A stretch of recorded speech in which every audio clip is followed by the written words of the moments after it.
Good morning, everyone.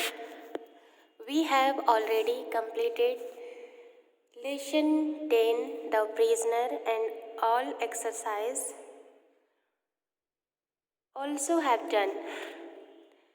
So now we will know about the clauses. Clauses means upvakya. And definition: a clause is a group of words that contains a verb and its subject. It is also part of a sentence.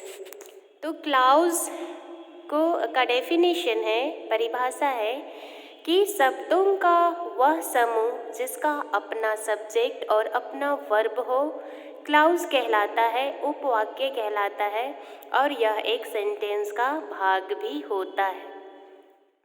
तो जैसे कि हम लोग sentence के बारे में पढ़ चुके हैं, फ्रेजेस के बारे में पढ़ चुके हैं और अभी हम लोग क्लाउजेस के बारे में जान रहे हैं। तो सेंटेंस भी एक ग्रुप ऑफ वर्ड्स है, लेकिन वह अपने आप में पूर्ण अर्थ प्रकट करता है।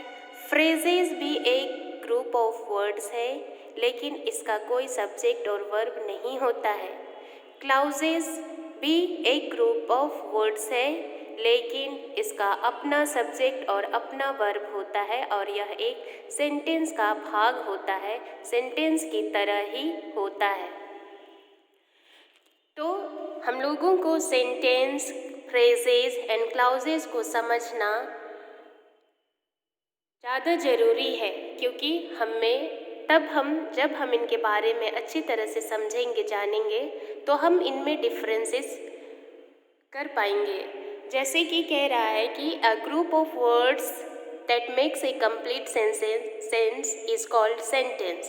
A group of words that doesn't contain its subject and verb is called phrase. A group of words that contains a verb and subject is called clauses. तो अभी हम लोग क्लाउजेस पढ़ रहे हैं और क्लाउज को समझने के लिए हमें सबसे पहले सब्जेक्ट को और वर्ब को जानना ज़्यादा ज़रूरी है। और सब्जेक्ट के बारे में मैंने प्रारंभिक क्लास में ही बहुत अच्छी तरह से बता दिया गया है कि सब्जेक्ट किसे कहा जाता है और वर्ब किसे कहा जाता है। तो वर्ब भी हमने उसका एक चैप्टर पढ़ा था कि वर्ब दो तरह का होता है, एक हेल्पिंग वर्ब और मेन वर्ब, लेकिन है तो वो वर्ब है, इसीलिए वर्ब को चाहे वो हेल्पिंग वर्ब हो, मेन वर्ब कहलाता है। लेकिन एक फ्रेज क्लाउज होने के लिए हमें ज़्यादा ज़रूरी चाहिए कि एक सब्जेक्ट होना है और वर्ब होना। एक सब्जेक्ट और वर्ब से ही एक क्लाउज पूरा हो जाता है। तो इस क्लाउज को हिंदी में उपवाक्य कहा जाता है। और उपवाक्य कैसे, उपवाक्य या मतलब वाक्य का खंड को ही हम उपवाक्य कहते हैं। जैसे कि जब छोटे होते हैं तो छोटे छोटे सेंटेंस पढ़ना सीखते हैं, और जब अपर क्लास में जाने लगते तो हमारा सेंटेंस का अंत बहुत लंबी होती है, मतलब सेंटेंस थोड़ा जटिल हो जाता है, बड़ा हो जाता है, और उस सेंटेंस के अनेक खंड होते हैं जहाँ पे हम कभी कोमा लगाते हैं, कोमा लगा के उसको रोकते हैं। तो इस तरह का जो लंबे सेंटेंस के जो खंड होते हैं, वही खंड आपका उपवाक्य कहलाता है।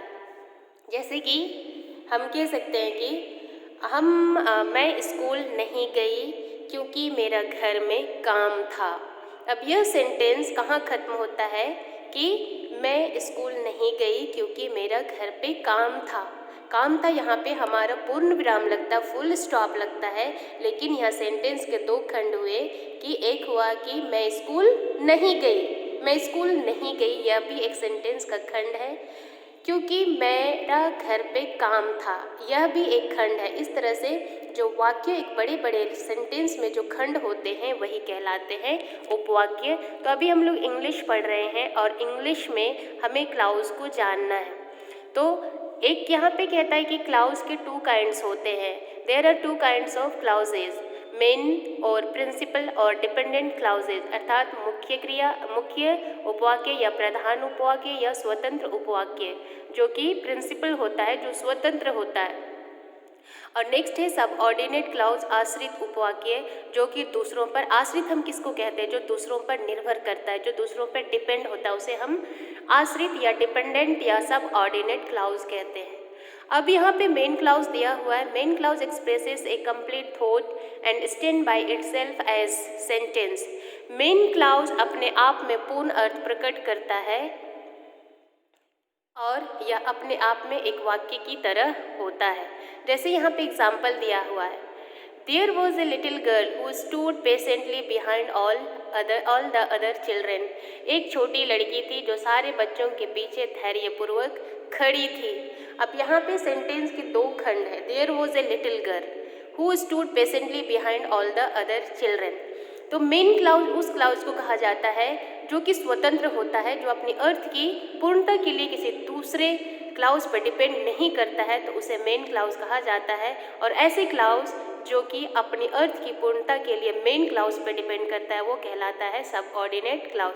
तो इस सेंटेंस में वाक्य के दो खंड है और एक मेन क्लाउज है, दूसरा सबऑर्डिनेट है। मेन क्लाउज जो स्वतंत्र होता है, अपना पूर्ण अर्थ खुद प्रकट करता है। जैसे there was a little girl, अगर हम इसको हटा के कहीं और भी रख दें तो इसका पूरा अर्थ प्रकट होता है कि एक छोटी लड़की थी, इसलिए इसे मेन क्लाउज कहा जाता है।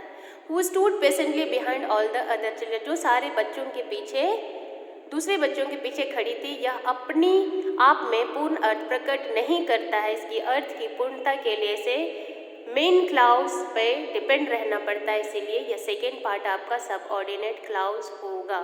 तो आज हम लोग इतना ही पढ़ते हैं। आप क्लाउज को अच्छी तरह समझें। हम लोग नेक्स्ट डे आगे पढ़ेंगे। Thank you.